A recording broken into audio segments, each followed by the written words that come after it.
বাঙালির পাকশালায় আপনাদের জানাই স্বাগত।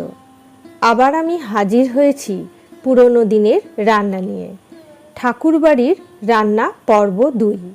আগের পর্বেও আমি ঠাকুরবাড়ির রান্নার ডালের একটি রেসিপি দেখিয়েছিলাম। আজও দেখাবো ডালেরই অপর একটি রেসিপি, এটিও ঠাকুরবাড়ির রান্নার। আসুন দেখে নিই। আমি 100 গ্রাম মতন চানা ডাল নিয়েছি, তার মধ্যে আমি 3টে কাঁচা লঙ্কা দিয়ে দিলাম। এবার একটা কড়াইয়ের শুকনো খোলায় আমি 3টে শুকনো লঙ্কা ও সাজিরা নিয়েছি। আমি সাজিরা নিয়েছি, আপনারা চাইলে জিরেও নিতে পারেন। ভেজে নিলাম। আর আজকে রান্নায় লাগবে 2টি পেঁয়াজ, মাঝারি সাইজের 2টি পেঁয়াজ। পেঁয়াজটাকে টুকরো করে কেটে নিয়েছি। এবার আমি ডালগুলো লঙ্কা সহ দিয়ে কড়াই দিয়ে দিলাম এবং বেশ কিছুটা জল দিয়ে আমি ডাল সিদ্ধ হতে দেব। আপনারা কড়াইয়ে দিয়ে এভাবে সিদ্ধ না করে কুকারেও সিদ্ধ করতে পারেন। সেক্ষেত্রে 4টে ম্যাক্সিমাম সিটি দেবেন, তার বেশি প্রথমে গলাবেন না। ডালটা কতটা সিদ্ধ হয়েছে আমি দেখিয়ে দিচ্ছি।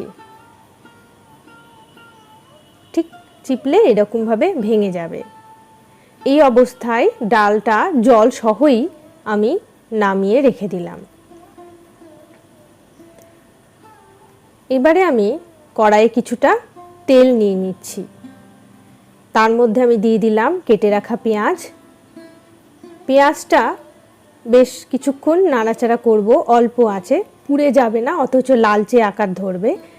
হাফ ভাজার পরে এর মধ্যে আমি রসুনের বেশ 7-8টি কোয়া কেটে রেখেছিলাম, সেটা দিয়ে দিলাম। পেঁয়াজ ভাজার কালার দেখে নিন। ঠিক এই রকম পর্যায়ে আপনি তুলে রাখা ডাল সেদ্ধ এর মধ্যে যোগ করে দেবেন। সামান্য লবণ এই পর্যায়ে দিয়ে দিলাম।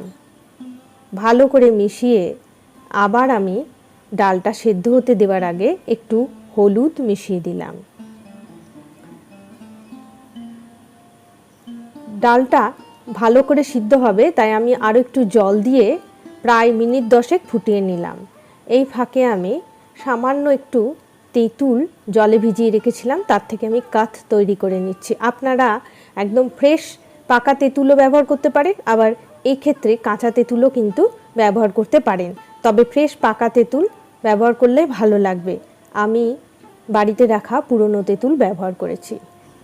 10 মিনিট পরে দেখলাম ডালটা খুব ভালো গলেনি, তাই আমি একটু চেপে ডালটা হাফ ভাঙা করে নিচ্ছি। ডাল কিন্তু ঘুটবেন না, আমরা যেরকম মুগ ডাল ঘুটে দিই সেরকমভাবে ঘোটার দরকার নেই। এবার এর সঙ্গে আমি গুলে রাখা তেঁতুলের কাঠ যোগ করে দিলাম। হালকা টক করব বলে আমি সেই পরিমাণ নিয়েছি। এবারে চিনি দিয়ে দিলাম। আপনারা যদি টক বেশি খেতে চান আরেকটু বেশিও দিতে পারেন। কিছুক্ষণ ফোটানোর পর প্রথমে যে ভেজে রেখেছিলাম জিরে আর লঙ্কা গুঁড়ো দিয়ে দিলাম। তৈরি হয়ে গেল তেঁতুল গোলা ডাল। অপূর্ব স্বাদের এই রান্নাটি আপনারা ভাত বা রুটির সাথে খেতে পারেন। কেমন লাগলো আজকের রান্না লিখে জানান আমাকে। ভালো থাকবেন সকলে। আজ তবে আসি।